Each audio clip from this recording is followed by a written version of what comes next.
A millionaire businessman visits a public school and sees an 8-year-old girl sitting alone in the cafeteria, staring at her pink lunchbox without opening it. Curious, he asks, "Why don't you open your lunchbox? Aren't you hungry?" When she finally does, the millionaire cries upon seeing what was inside. The air in the school cafeteria was thick, a mix of overcooked green beans and the tangy sweet smell of tomato sauce from the day's spaghetti. For Arthur Vance, a man whose world was defined by the scent of luxury car leather and the sterile silence of boardrooms, the environment was an assault on the senses. The noise, an inefficient cacophony of children's shouts and laughter, grated on ears accustomed to the calculated calm where decisions moving millions in capital were made. He was here for a pragmatic reason, to evaluate a potential philanthropic investment.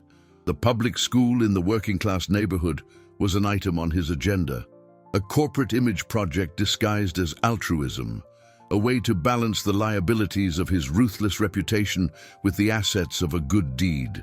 His mind, a finely honed instrument for identifying opportunities and risks, analyzed everything: the peeling paint on the walls, the scratched formica tables, the chaotic joy of the children. It was all processed as data to calculate the return on investment for his public image. His gaze swept the hall with the detachment of a general surveying an unfamiliar battlefield. He didn't see children. He saw a system. He saw statistics. And then, amidst the vibrant disorder, his eyes locked on an anomaly, a glitch in the pattern. In a far corner, isolated from the flow of energy that coursed through the cafeteria, a little girl sat completely alone. She was small, with dark hair tied back in a loose ponytail, wearing a visibly worn school uniform, while the other children devoured their meals, traded secrets, and shoved each other in innocent play. She remained motionless, a point of silence in a sea of noise. Her posture was rigid, her shoulders hunched, as if trying to make herself invisible. It was an image that, for some irritating reason, disrupted the logical order of Arthur's universe. What captivated him, however, was the object on the table in front of her, a pink lunchbox, decorated with a cartoon princess faded by time. The lunchbox was closed. The girl didn't touch it, didn't try to open it. Her eyes, large and dark, were fixed on it with an intensity that seemed a mixture of longing and resignation. A profound sadness emanated from her, an aura so palpable that Arthur, a man who built his fortune on the ability to ignore emotion, felt a strange, inexplicable discomfort. Why wasn't she eating? Logic dictated that a child at lunchtime should be hungry. It was a simple puzzle, yet his mind, capable of deciphering the most complex stock market movements and predicting market trends, couldn't find a solution. He tried to look away, to focus again on his task, on evaluating the school's structure, on thinking about the numbers, the profits and dividends his businesses relentlessly generated. But his gaze kept returning to the solitary figure in the corner. The image of the girl and her untouched lunchbox was like a grain of sand in a well-oiled machine, small, insignificant, but capable of bringing the entire apparatus to a halt. A curiosity he hadn't felt in years began to bubble beneath his indifferent facade. It was an unproductive emotion, a waste of precious time. Yet, against every instinct that had made him a multimillionaire, he felt his feet begin to move. He crossed the cafeteria, the sound of his expensive shoes muffled by the childish uproar. Each step was a break in his routine, a crack in his armor of emotional detachment. As he drew closer, the sadness on the girl's face became even sharper. She didn't notice him, completely absorbed in her own world of silence and waiting. He stopped beside the table, a towering shadow over the small figure. His voice, normally used to seal multi-million-dollar deals, came out softer than he'd intended. "Why don't you open your lunchbox? Aren't you hungry?" The girl started, lifting her head with a sharp movement, like a startled sparrow. Her eyes, a brown so dark they seemed to absorb the light in the room, widened. For an instant, pure childish fear shone in them, the fear of being noticed, of being in trouble. She looked at Arthur's expensive suit, at his shoes that cost more than her family probably made in a month, and shrank further into her chair. Her voice, when it finally came, was a nearly inaudible whisper, as fragile as a dry leaf. "I'm not hungry, sir." The lie was so transparent, so clumsily delivered, that it hit Arthur with more force than any elaborate truth.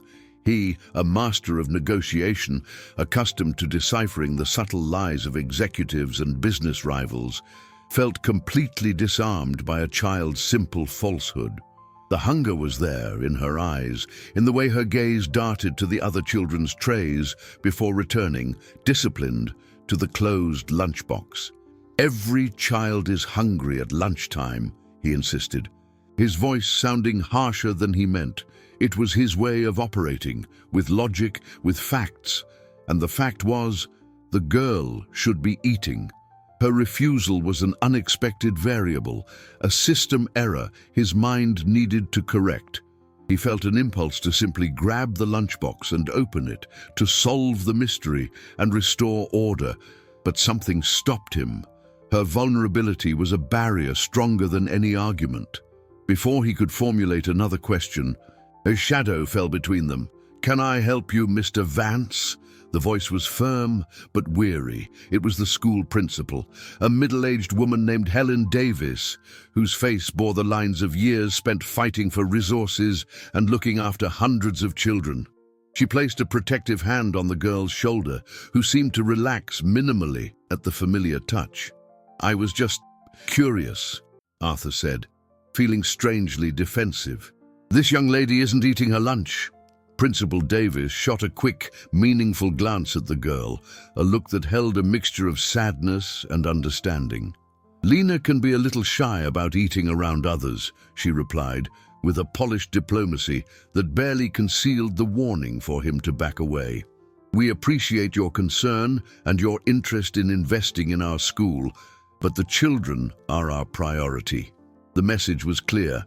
Your money is welcome, but your intrusion into the students' lives is not. Arthur felt a sting of irritation. He was not used to being dismissed, least of all by a public school administrator. His instincts told him to retreat, to return to his world of numbers and strategies, where emotions were liabilities to be avoided. He was supposed to be in a meeting, discussing the acquisition of a new company, growing his net worth. Instead, he was here, transfixed by a closed pink lunchbox. He took a step back, nodding formally to the principal.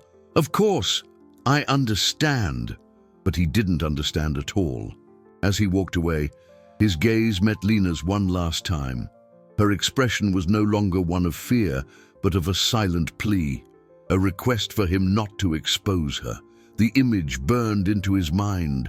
The bell shrieked, announcing the end of lunch. The children began to disperse, leaving a trail of crumbs and empty juice boxes. Lena rose slowly, picked up her lunchbox without ever having opened the clasp, and walked toward her classroom, her small body nearly vanishing down the hallway. Arthur watched her until she was out of sight, the pink lunchbox swinging by her side like a heavy secret. The principal had won the small battle, but Arthur Vance hadn't built his fortune by accepting defeat. A cold, unfamiliar determination took hold of him. This wasn't about philanthropy. It wasn't about business. It was something primal, a need to understand this anomaly that defied his worldview. He would be back. He had to know what was, or what wasn't, inside that lunchbox. Back in his sanctuary, atop the city's tallest skyscraper, Arthur Vance tried to immerse himself in the comforting familiarity of numbers. The screen before him displayed complex charts, the ebb and flow of his stocks, the steady growth of his net worth. They were his language, the metric by which he measured success and self-worth. He analyzed profit projections, budgets for new ventures, and performance reports on his vast investments. Yet, for the first time in his disciplined career, his mind refused to obey. The numbers blurred, the lines on the graphs morphing into the contours of a small, sad face. The image of the pink lunchbox, a cheap, faded piece of plastic, stubbornly superimposed itself over figures in the millions of dollars. It was illogical, inefficient, a distraction he couldn't afford but couldn't shake. He stood and walked to the panoramic window, which offered a godlike view of the city he had helped build. He saw the concrete, the steel, the ceaseless motion of a metropolis fueled by capital and ambition. Somewhere down there, in a school that barely registered on the map of his life, was that girl, Lena. The name echoed in his mind. What was so special about her? He dealt with problems 1,000 times more complex every day, but the simplicity of this mystery haunted him. It was a problem without a spreadsheet, an equation without clear variables. Driven by an impulse that was part frustration and part an obsessive need to solve the puzzle, he picked up the phone. "Carla," he said to his assistant, his voice as sharp as ever, "I want you to find out everything you can about a student named Lena Garcia, from Hopewell Elementary School, family, financial situation, everything, and be discreet." There was a pause on the other end of the line, a hesitation that betrayed the strangeness of the request. "Right away, Mr. Vance." But waiting for a report felt like torture. The afternoon dragged on. A meeting about acquiring a cryptocurrency startup was a blur of technical jargon he barely registered. His mind was elsewhere, trapped in the silence of a noisy cafeteria. He glanced at the clock. The school day was almost over. In an act of complete anarchy against his own routine, he stood up in the middle of the presentation. "Cancel the rest of my agenda for today," he told a room of shocked executives before walking out without another word. In the private elevator, he loosened his tie, feeling suffocated by something other than his shirt collar. He didn't go home. He drove his luxury car, a cocoon of silence and power. Back to the modest streets of the school's neighborhood, he arrived just in time to see the gates open, releasing a wave of loud children. He waited, his heart pounding with an unfamiliar anxiety, and then he saw her. Lena emerged alone, the pink lunchbox swinging from her hand as before. He got out of the car and approached her with a caution that was unnatural to him. "Lena," she stopped, her eyes widening again, but this time with less fear and more curiosity. "And I came back," he said, feeling foolish. "I just wanted to make sure you were okay." She just nodded, clutching the handle of her lunchbox. The silence stretched between them, heavy and strange. He knew he had to break through. "Lena, please," he said, his voice softer than ever. "I won't get you into trouble, I promise.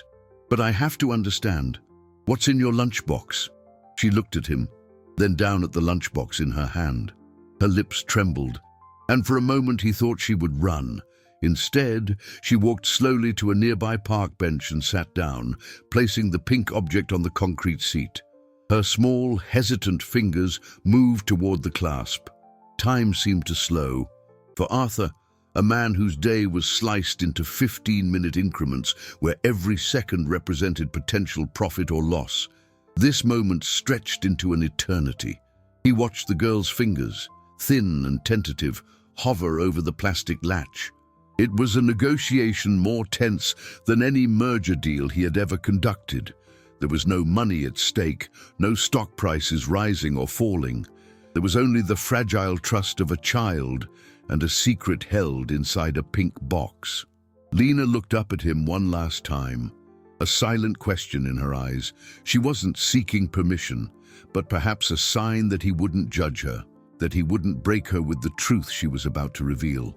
Arthur, unsure of what to do, just gave a slow nod, a gesture of encouragement that felt foreign and inadequate.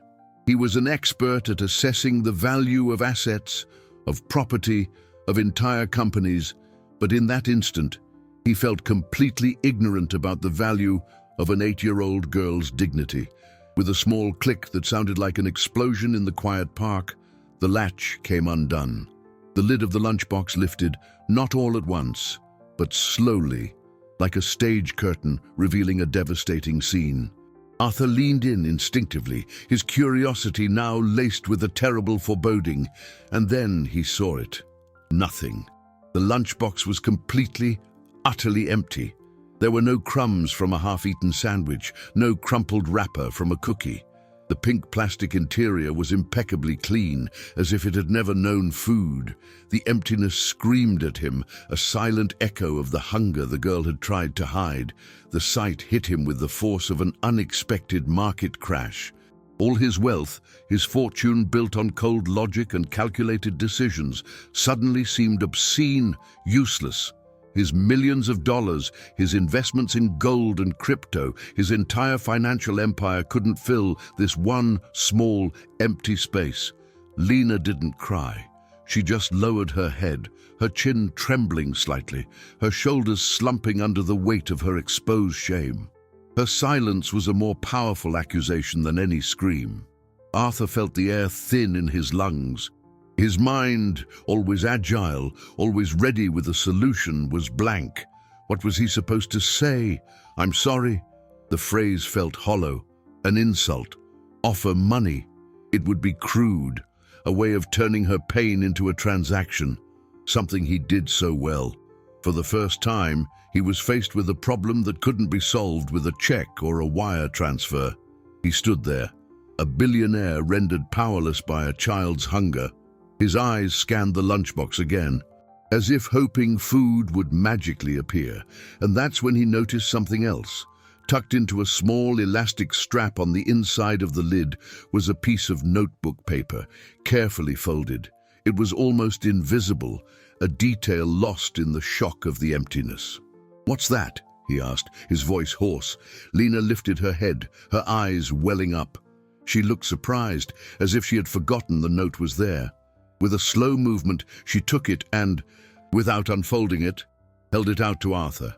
Their fingers brushed for a brief instant as he took the paper. It was thin and fragile. He unfolded it with an almost reverent care. The handwriting was a woman's, a bit shaky, but clear, and the first words he read struck him with the force of a revelation that would change everything. "My dearest daughter," the letter began. "My dearest daughter, forgive me." The simple, direct sentence carried the weight of a world of pain. Arthur read the trembling words on the piece of paper, and each letter seemed to etch itself onto his conscience. The penmanship was elegant, despite its unsteadiness, suggesting a hand accustomed to writing, now shaken by distress. "Today, Mommy couldn't get anything for your lunchbox. I know you'll be hungry, and my heart breaks into 1,000 pieces just imagining it. But please, don't let anyone see that it's empty. I don't want them to think badly of us. Just pretend you're not hungry, my love. I promise with all my strength that things will get better. Soon, I'll find a new job, and your lunchbox will always be full of yummy things, like before. Be strong for me. I love you more than anything. Love, Mom." The note ended there, with no further explanation, but its message was a gut punch to Arthur. He reread the last line, and like before, and a question formed in his mind. What had happened to turn before into a now of empty lunchboxes and broken hearts? He looked at Lena. The girl was watching him with anxious expectation, as if he, the powerful stranger, could somehow rewrite the words on that paper. He felt a wave of conflicting emotions, anger at the injustice of the situation, compassion, an almost forgotten sensation that left him vulnerable, and, above all, a crushing sense of responsibility. That note wasn't just an apology for a missed meal. It was a testament to a mother's silent struggle to preserve her daughter's dignity in the midst of despair. The empty lunchbox wasn't about a lack of food, it was about shame, fear, and desperate hope. Arthur carefully refolded the paper and handed it back to Lena, who tucked it back into its secret hiding place. The gesture felt intimate, as if he had been invited to partake in a sacred and painful ritual. "Your mother," he began, unsure how to finish the sentence. "She's very brave."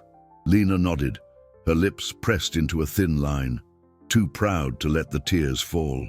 "She's the best mum in the world," she whispered. The unwavering loyalty in the girl's voice was another knife in his heart. He, who viewed loyalty as an asset to be traded in business deals, was witnessing its purest, most unconditional form. He had to do something. Now, pragmatism, his safe harbor, finally returned. "Lena," he said, his voice now firm, the voice of a man who gives orders and expects them to be followed. "Listen to me. Tomorrow, at this same time, I will be here, and I will bring you the fullest, most delicious lunchbox you have ever seen, and one for your mother, too. That's a promise." Lena's eyes widened, a glimmer of hope. As bright and fragile as a distant star, appearing amidst the sadness. "Really?" she asked, doubt still battling the desire to believe. "Really?" he confirmed. "But you have to promise me one thing. Don't tell anyone about me yet. This will be our secret." She nodded vigorously, a small smile finally touching her lips. It was a shy smile that didn't quite reach her eyes, but it was enough. It was a victory, the first in a battle he had only just begun to understand. He walked her to the corner of her block, ensuring she got home safely, and then returned to his car. Sitting in the silence of the leather interior, the billionaire who commanded an empire felt completely shaken. The promise he'd made to Lena was easy to keep.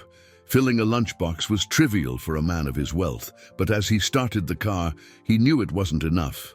This was a symptom, not the disease. He needed to understand the cause. He needed to know who this mother was and why she was struggling. He picked up his phone and called his assistant again. "Carla, about that investigation. I want the full report on my desk in 1 hour. And I mean everything. Where Lena's mother worked before, why she left, all of it. I don't care what you have to do, just get it." He hung up before she could reply, a cold urgency coursing through his veins. He was going to solve this. He was going to fix this family's life. He had no idea that the answer he was about to receive would not only shock him, but would shatter him in a way he never imagined possible. The next hour was the longest of Arthur's life. He ignored calls from his directors, emails marked urgent, and the fluctuations of the Asian stock market that would normally have his full attention. His universe had shrunk, reduced to waiting for a single digital file. When Carla's email finally arrived, with the subject line, "Confidential Report, Garcia Family," he felt his heart quicken. He opened the document with a slightly trembling hand, a sign of anxiety he hadn't experienced since the risky initial investment that had launched his vast fortune. The first page contained basic information. The mother's name, Sofia Garcia, 32 years old, widowed. Address in a working-class neighborhood. No criminal record. Clean credit until 3 months ago. Everything pointed to a simple, honest life. Then he reached the section on employment history. The information was right there, in cold black letters on the glowing screen. Sofia Garcia, former employee of Vance Corp Textiles. The company name leaped off the page, hitting him like an electric shock. Vance Corp, his company, the heart of his industrial empire. Arthur felt a chill run down his spine. The coincidence was unsettling, almost unbelievable. He read on, his breath caught in his throat. The report detailed Sofia's record with the company: 5 years of exemplary service, consistently high-performance reviews, regular promotions. She was a model employee, dedicated and hard-working. And then, the last line of that section, status, terminated. Date of termination, August 15th. Reason, operational cost reduction. August 15th, 3 months ago. The date struck him with the force of a punch. He didn't need to check his calendar to remember that period. It was when he, personally, had issued a directive to all department heads. The exact words echoed in his head, as clear as if he'd said them a minute ago. I want an aggressive 15% cost-cutting measure across all units. No exceptions. Efficiency is our priority. Profit doesn't wait for sentimentality. He remembered the meeting. He had been impatient. Annoyed by a marginal dip in quarterly dividends, he had demanded immediate action. One of his managers, a man named Bob, had hesitated, mentioning the human impact. Arthur had silenced him with a glacial stare. Numbers. Bob. Focus on the numbers. People are replaceable. Cash flow is not. Now, those words came back to haunt him. The human impact he had so arrogantly dismissed had a name, Sofia Garcia. It had a face, that of an 8-year-old girl with sad eyes. Lena's empty lunchbox was not an accident of fate, not a mere misfortune. It was a direct consequence, a straight line drawn from an order he had given in an air-conditioned boardroom, miles away from the reality of their lives. He was responsible.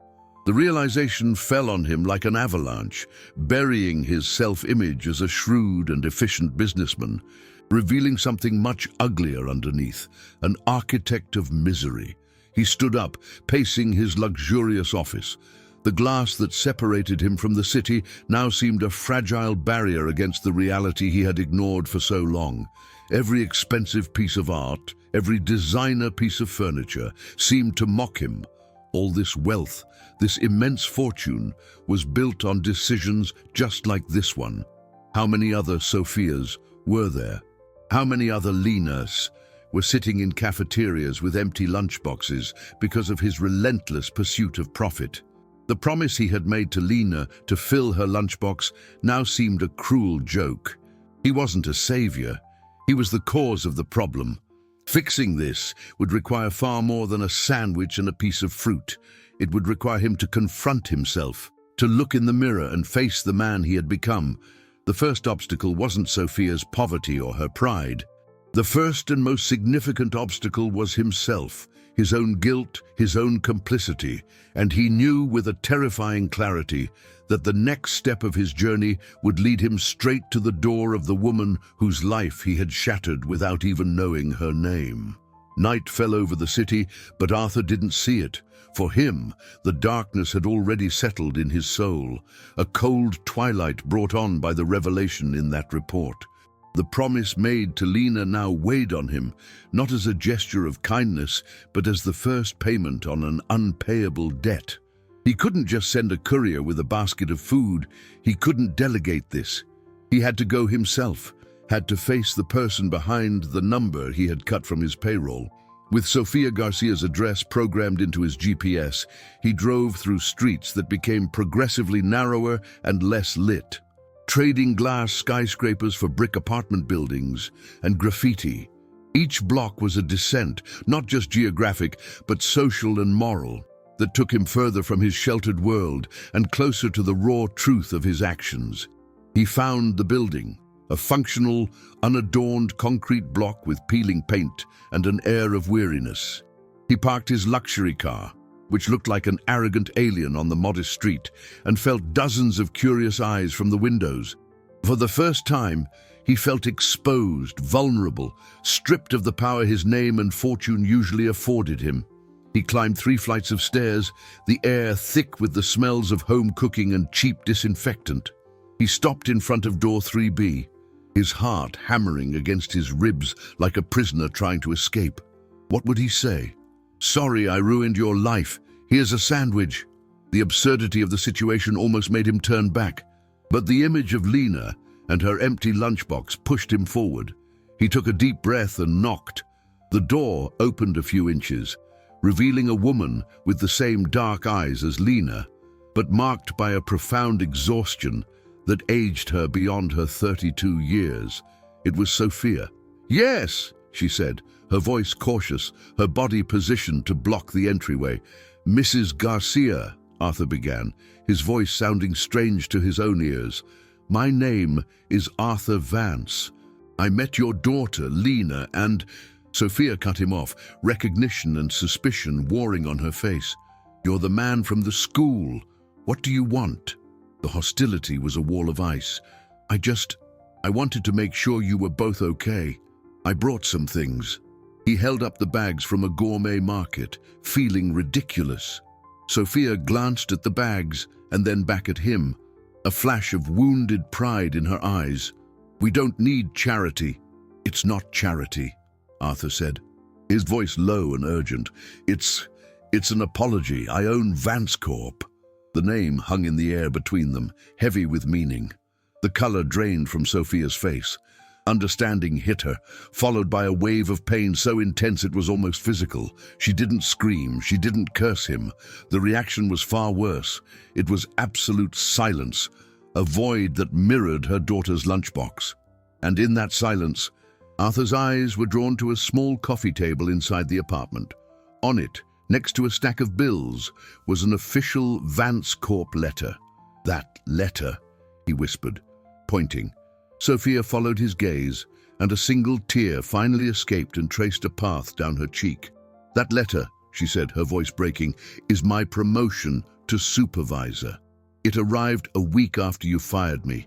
I was 2 weeks away from stability, from never having to worry about my daughter's lunchbox again." The revelation struck him like lightning, shattering the last defense he had. This wasn't just a cost-cutting measure, it was the theft of a future. He opened his mouth to speak, but no sound came out. Sophia stared at him, seeing not a billionaire, but a broken man. And then, with a devastating calm, she slowly closed the door in his face, leaving him alone in the dark hallway with the unbearable weight of what he had done. The soft click of the deadbolt was louder to Arthur than the opening bell of the stock exchange. He stood in the dimly lit hallway, the gourmet grocery bags hanging from his hands like useless offerings to an offended god. The closed door was more than a physical barrier. It was a verdict, a silent judgment that condemned him in a way no court ever could. Sophia's revelation about the promotion had hollowed him out. This was no longer an anonymous administrative error. It was personal. It was cruel. It was the kind of detail that turns a drama into a tragedy. The corporate efficiency he prized had revealed itself as a blind, stupid machine, crushing dreams just feet from the finish line. He, the master of market timing, the man who bought low and sold high, had timed his decision with devastating precision, destroying Sophia's hope at the very moment it was about to be realized. He turned from the door, feeling the full weight of failure. He walked down the stairs slowly, each step an echo of his moral descent. When he reached the street, the contrast between his pristine car and the worn-down neighborhood had never seemed so stark. It was a monument to his disconnection. He got behind the wheel but didn't start the engine. He just sat there, staring at the building where a mother and daughter were facing a night of uncertainty because of him.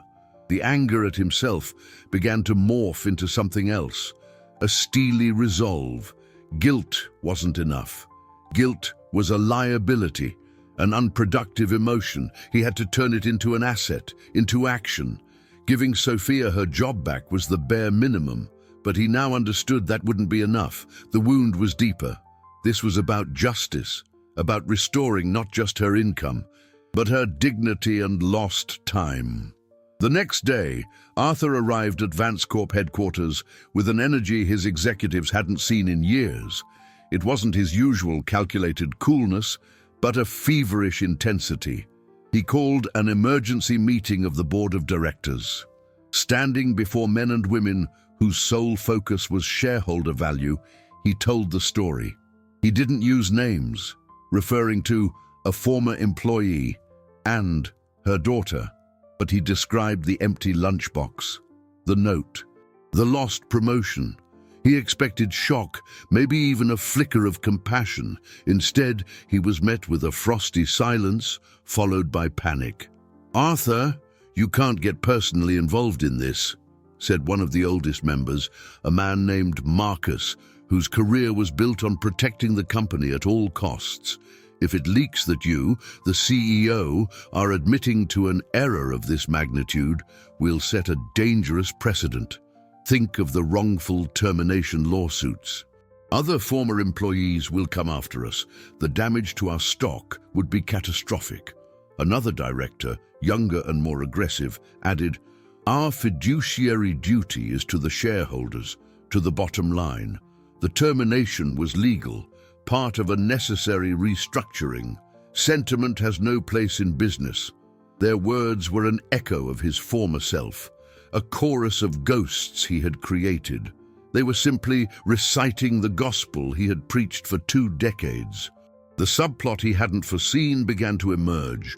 His own lieutenants, the men he'd trained to be ruthless, were now turning against his newfound conscience. They weren't protecting the company. They were protecting the system that guaranteed them exorbitant bonuses and lavish perks. To change policies, to admit human failure, threatened the status quo. It threatened their own pockets. Arthur looked at the faces around the table. He saw fear, greed, but no humanity. He realized his battle wasn't just to fix Sophia's life. It was a war for the future of his own company, for the soul of his empire. "This is not up for discussion," Arthur said, his voice as cold as steel. "We are going to make this right, and we are going to make sure it never happens again." As he left the room, leaving behind a board in a state of shock and conspiracy, he knew that Sophia's closed door had only been the beginning. He now faced an army of closed doors, right here in the heart of his own kingdom. And the most painful part was that he had given them all the keys. The board's resistance was just the first wave of a storm Arthur had underestimated. His executives, once loyal followers of his profit above all philosophy, now saw him as a liability. Small acts of sabotage began. Key reports on the termination program were delayed. Data on the human impact of the cuts, which he had urgently requested, arrived incomplete or sanitized. Bob, the manager he'd chastised for mentioning human impact, now avoided his gaze, clearly intimidated by the other directors. Arthur was isolated, a king in his own castle whose generals were plotting against him. They saw his change not as a moral evolution, but as a dangerous weakness, a flaw that could compromise cash flow and, consequently, their own bonuses. The irony was overwhelming. He had created monsters of efficiency, and now they refused to allow their creator to grow a heart. While he fought this internal war, he tried, with dogged persistence, to break through the barrier Sophia had erected. He sent a courier with a formal offer of reinstatement, including the supervisor position, back pay for all lost wages, and a significant bonus as an apology. The response came in the form of the returned, unopened envelope. He tried calling, but his calls went unanswered. Her refusal was a puzzle to him. He was offering the logical solution, the complete financial repair. Why wouldn't she accept? He, who had always believed every problem had a price, was facing one that money seemed unable to solve. The issue wasn't about income, it was about dignity. Sophia didn't want to be a charity case, an exception made by a billionaire's guilty conscience. Accepting his help on those terms would be admitting she was a helpless victim. And her pride, the only thing she had left intact, wouldn't allow it. The impasse was agonizing. Arthur felt powerless, a sensation entirely foreign to him. He had the power to move markets, to buy and sell companies, to influence the global economy. But he couldn't convince one woman to accept the help she desperately needed. It was then he realized his fundamental error. He was trying to fix this like a businessman, with proposals and figures, when what was needed was a human approach. He needed a bridge, someone who could speak Sophia's language, a language he had long forgotten. His thoughts turned to Helen Davis, the school principal. She had shown an immediate, protective understanding of Lena's situation. Perhaps she could help. He arranged a meeting with the principal, not in his imposing office, but in her small, cluttered room at the school. The smell of chalk dust and old books replaced that of leather and gourmet coffee. "Mrs. Davis," Arthur began, dispensing with all formalities. "I've made a terrible mistake, a mistake that has affected one of your students and her mother, Sofia Garcia." He told her the whole story, not omitting his own culpability, his callous directive, the cruelty of the lost promotion. Helen listened in silence, her face impassive, but her eyes revealing a deep, unsurprised sadness. Stories like this she saw every day, in different forms and scales. "I understand your desire to help, Mr. Vance," she said when he had finished, "but you can't just throw money at the problem and expect it to disappear. You broke her trust. You wounded her pride. You don't fix that with a check." "Then what do I do?" Arthur asked, the frustration plain in his voice. "I want to fix this. I truly do." Helen studied him for a long moment, gauging his sincerity. "The first thing you need to understand," she said, "is that simply giving her job back doesn't solve the trauma. 3 months without an income creates debt, interest, sleepless nights. The financial hole is real. But the emotional hole is much deeper, and you can't fix one without understanding the other." She leaned forward, her voice soft but firm. "And there's something else. Mr. Vance, Sofia isn't the only one. Your bail-aggressive cost-cutting decision didn't just affect one family, it affected dozens. I have other children in this school whose parents worked at your factory, children who are going through the same thing as Lena, maybe even worse." The revelation hit him with the force of a new, even larger avalanche. The problem wasn't a single empty lunchbox. It was an entire cafeteria of silent hunger, all of his own making. The principal's word, dozens, echoed in Arthur's mind with the persistence of a fire alarm. This was no longer one family's story. It was a miniature humanitarian crisis he had orchestrated. Every number on his cost reduction spreadsheet suddenly had a face, a home, a potentially empty lunchbox. The weight of this collective responsibility was crushing, a debt far greater than his vast net worth could cover. His fortune, built on the premise of efficiency, now seemed a monument to his own blindness. Sitting in his car outside the school, he felt poorer than he ever had. What was all this money in the face of the silent hunger of children? He understood that his initial plan to focus only on Sofia was inadequate, almost selfish. It was like trying to fix a single broken window in a collapsing building. But he also knew, instinctively, that he couldn't fix the whole building without first learning how to fix that single window. His journey of redemption had to start with Lena. He had made her a promise, and in his crumbling world of values, a promise to a child was the only pillar that still felt solid. He waited. The anxiety was a knot in his stomach. The school bell rang, and the wave of childish energy flooded the street. He scanned the crowd, his heart pounding. Finally, he saw her. Lena was walking slowly, staring at the ground, the empty pink lunchbox swinging from her hand. There was no expectation on her face, just the same tired resignation he'd seen on the first day. He got out of the car, holding a brand new, bright blue lunchbox, filled to the brim with everything a child could want.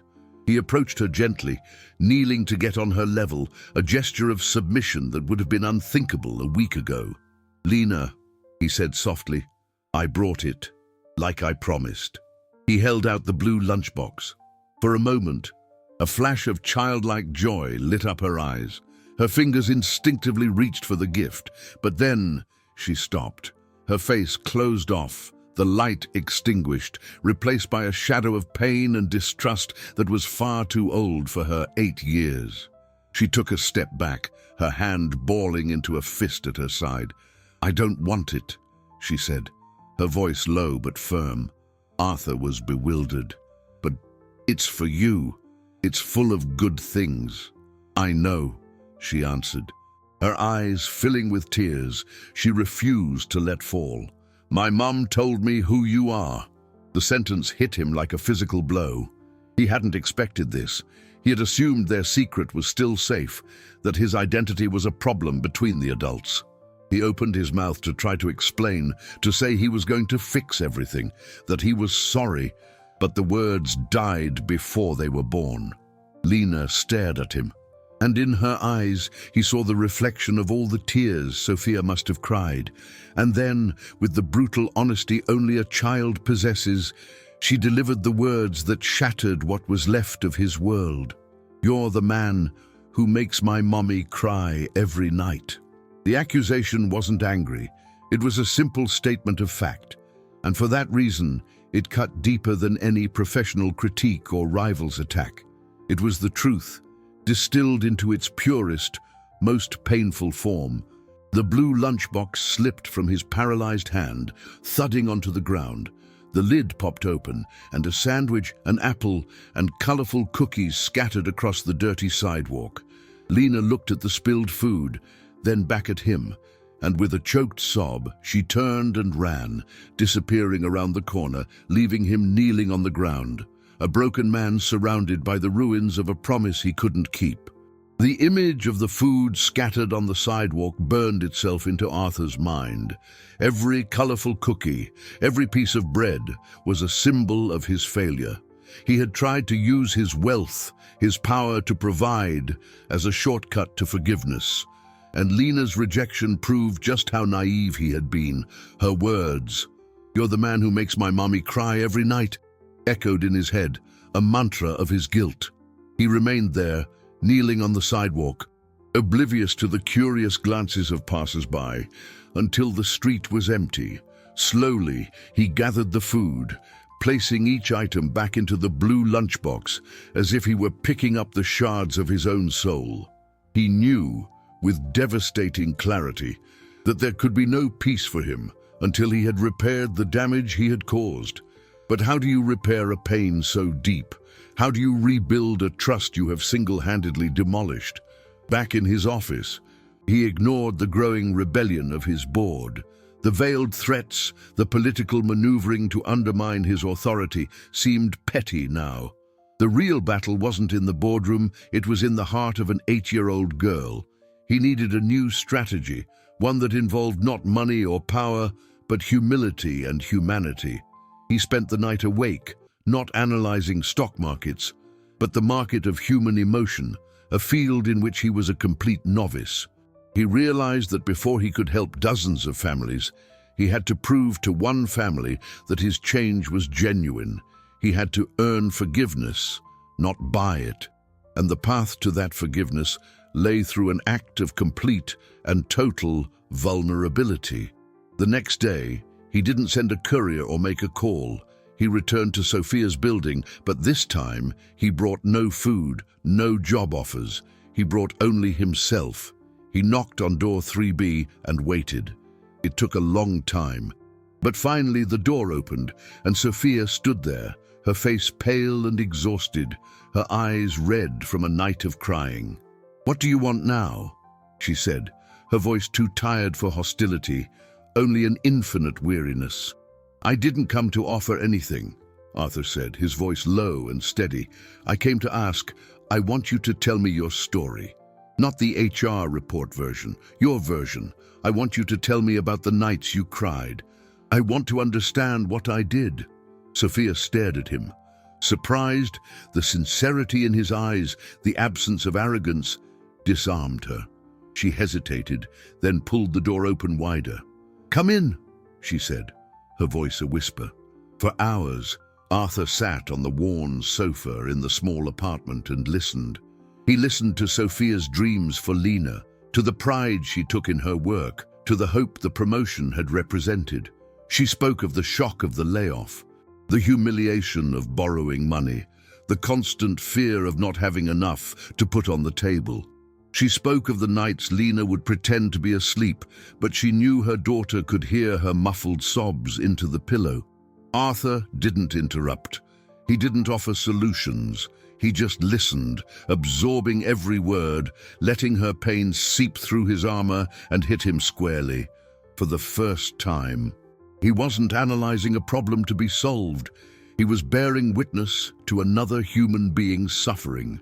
When Sophia finished, the afternoon sun was slanting through the window, illuminating dust motes in the air. A deep silence filled the room, no longer one of tension, but of understanding. "I'm so sorry," Arthur said, and the words, for the first time, didn't feel hollow. "I know that doesn't fix anything, but I am so sorry. I was blind." He then spoke of himself, not the billionaire, but the man. He spoke of his loneliness, of how numbers and profit had become his only refuge, of how he had forgotten what it meant to be human. It wasn't an excuse, but a confession. At that moment, the bedroom door opened and Lena appeared, hesitant. She had heard everything. She looked at her mother, then at Arthur. He didn't smile at her or try to approach. He just met her gaze, his own eyes full of honest regret. Lena walked slowly to her mother and curled up in her lap, never taking her eyes off him. She said nothing, but the fear and accusation in her gaze had been replaced by something new, a cautious curiosity. Arthur knew he hadn't earned forgiveness, but maybe, just maybe, he had earned the right to start trying. That day in Sophia's apartment marked the beginning of a slow, painful transformation for Arthur. He understood that reparation couldn't be a single event, but a process. The first step was to solve the immediate situation, not as a CEO imposing a solution, but as a human being offering help. He no longer spoke of reinstatement. Instead, with Principal Helen Davis acting as an intermediary, he proposed something different. He explained to the board, in no uncertain terms, that the company had a moral debt. He wasn't asking for permission. He was informing them of a decision. Vance Corp would establish an emergency transition fund, a substantial initial capital to fully compensate all families affected by the recent cuts. It wouldn't be charity. It would be legal and ethical reparations covering lost wages, interest on incurred debt, and emotional distress. The proposal was met with fury. Marcus, the senior director, accused him of jeopardizing the company's financial future for an emotional whim. The threat of a vote to remove him as CEO became explicit. The battle for control of his empire had reached its climax. As the corporate war raged, Arthur focused on his personal battle. He began visiting Lena and Sophia's neighborhood, no longer as an intruder in a luxury car, but on foot. He talked to people, listened to their stories. He saw the community his decisions had impacted. He saw the small shops struggling because their customers no longer had money to spend. He saw the stress on the faces of parents at the school gate. The reality he once viewed as a blur from his skyscraper now had texture, sound, and smell. He discovered that Sophia was a natural community leader, helping neighbors even when she barely had enough for herself. He saw in her the supervisor Vance Corp had lost, a woman with both empathy and strength. He knew he needed her not just back at the company, but as a partner in rebuilding. The breaking point came on a Friday. The board called an extraordinary meeting to vote on his removal. His executives, led by Marcus, had prepared a solid case against him, citing erratic behavior and fiscally irresponsible decisions. At the same time, he had scheduled a final meeting with Sophia in the park near the school. The future of his empire and the possibility of his personal redemption would be decided on the same day. He went to meet Sophia first. "I understand if you never want to set foot on my property again," he said, "but I'm not offering you your job back. I'm asking for your help.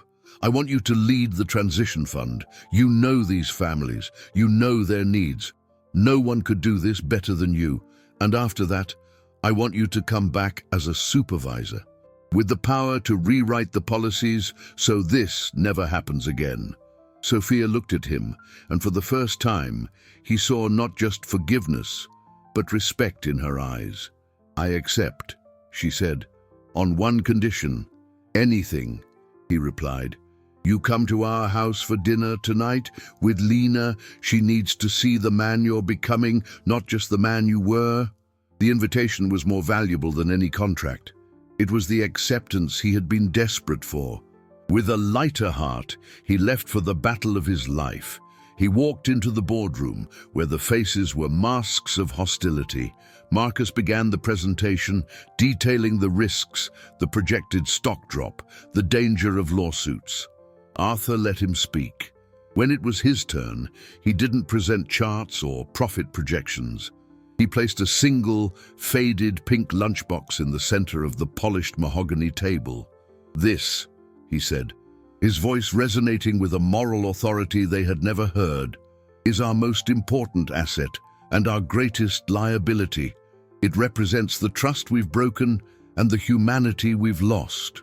We can continue to measure our success in dollars and euros, or we can start measuring it in how many of these lunchboxes we can fill. The choice of how this company will be remembered is not mine, it's ours." A heavy silence fell over the room.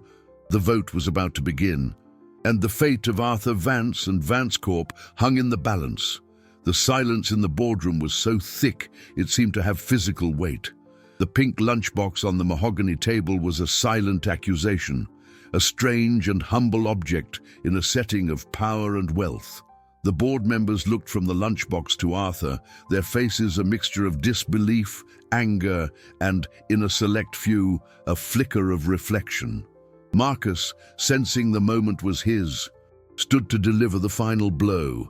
"This is theater, Arthur, cheap sentimentality that has no place here. We're talking about business, about profitability, about the wealth of thousands of investors. I call for the vote to remove the CEO for cause." The tension was palpable. Arthur's career, the empire he had built, it all came down to this moment. But before the vote could begin, an unexpected voice cut through the air. "I'd like to say something." It was Bob, the manager Arthur had humiliated months before. He was pale, but his eyes shone with a newfound resolve. "I was in the meeting when Mr. Vance ordered the cuts," Bob said, his voice trembling but firm. "I hesitated. I mentioned the human impact, and he told me to focus on the numbers. He was wrong, and I was wrong for not pushing back, for being afraid of losing my job." He looked directly at Marcus. "We all forgot that the numbers on our spreadsheets represent people. People like Sofia Garcia, who, by the way, was the most promising employee on my team and the one I personally recommended for that promotion. The revelation that one of their own was directly involved and supported Arthur's change stunned the board. Arthur is offering us a chance," Bob continued, "to build something more than just a profitable company, a company we can be proud of. I vote confidence in the CEO." Bob's courage was the catalyst. Another director, a younger woman who had always been uneasy with the company's ruthless culture, declared her support. One by one, the votes began to turn. Marcus, seeing his rebellion crumble, sat down, defeated. The final vote was overwhelmingly in Arthur's favor. The war was over. He hadn't just saved his job, he had won the right to transform his company's soul. That evening, Arthur went to Sophia's apartment. He wore no suit, just simple clothes. He brought a single dessert, not from a high-end market, but from a local bakery. The door opened, and Sophia greeted him with a genuine smile. The apartment was filled with the smell of home cooking. Lena was at the small living room table, drawing. She looked up at him, her eyes wide and curious, but the hostility was gone. The dinner was simple: rice, beans, and stewed chicken. To Arthur, it was the most meaningful feast of his life. They didn't talk about Vance Corp or money. They talked about school, about cartoons, about Lena's dreams of becoming a veterinarian. For the first time, Arthur felt a part of something real, a human connection that none of his billions in assets could buy. After dinner, while Sophia did the dishes, Lena approached him shyly, holding a drawing. It was a picture of 3 stick figures holding hands, a woman, a tall man, and a little girl. Above their heads, she had drawn a big, smiling yellow sun. "This is for you," she whispered, holding out the paper. Arthur took the drawing, his throat tight. "Thank you, Lena," he said, his voice thick with emotion. "It's the most valuable gift I've ever received." He looked at the little girl, and she gave him a small, shy smile. It wasn't total forgiveness, not a storybook ending, but it was a beginning. It was the first, most important victory. It was proof that the bridge he was trying to build, brick by brick with humility and regret, had finally reached the other shore. As he left the apartment that night, Lena's drawing in his hand, Arthur Vance knew the resolution to his conflicts was underway. He had won the battle at his company and, more importantly, had taken the first step toward healing the wound he himself had opened. 6 weeks had passed since that fateful first meeting in the school cafeteria. For Arthur, it was the most transformative period of his life, a journey that took him from the sterile heights of his financial empire to the depths of his own humanity. Vance Corp was no longer the same company. Under his new direction, and with Sofia Garcia as an essential consultant, the corporate culture began to shift. The Emergency Transition Fund was implemented with a speed and efficiency that shocked the skeptics. Dozens of families received not only financial compensation, but also offers of job retraining and placement support.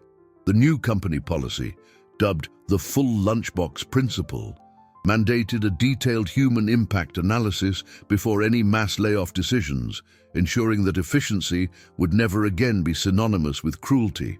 The change was difficult. It met resistance. But Arthur's leadership, now tempered with empathy, prevailed. The company didn't just survive, it began to thrive in a new way, attracting talent that sought more than just a paycheck. Arthur's ultimate victory, however, did not take place in a boardroom. It happened in the same loud cafeteria where it all began. Hopewell Elementary became the pilot project for a new foundation created by Vance Corp. The Lunch for All program guaranteed a hot, nutritious lunch for every single child, every day, no questions asked, no distinctions made, erasing the shame of hunger. The cafeteria that had once witnessed Lena's solitude now echoed with the egalitarian joy of children sharing a meal. The empty lunchbox that had broken a millionaire's heart became the symbol of systemic change, proof that a single confrontation with reality could awaken a sleeping conscience and catalyze a profound transformation. On that day, 6 weeks later, Arthur was in the cafeteria, not as a detached inspector, but as a volunteer, scooping mashed potatoes onto colorful trays. He saw Lena sitting in the middle of a group of friends, laughing loudly, her face lit with a happiness he'd never seen. She no longer carried the pink lunchbox. She didn't need to. Beside her, her mother, Sophia, now the proud supervisor at Vance Corp Textiles and director of the Transition Fund, chatted with Principal Davis, planning the program's expansion to other schools.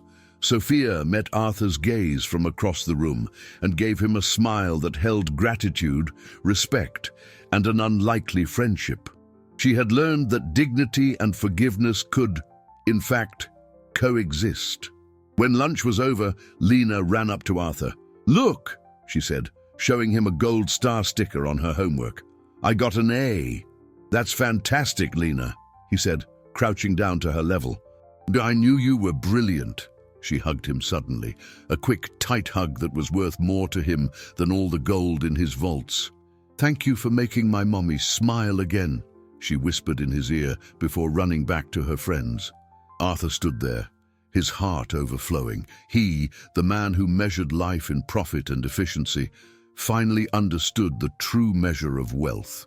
It wasn't found in spreadsheets or stock tickers, but in the laughter of a child, in the restored dignity of a mother, in the certainty that no child in this city would ever again have to hide their hunger in shame.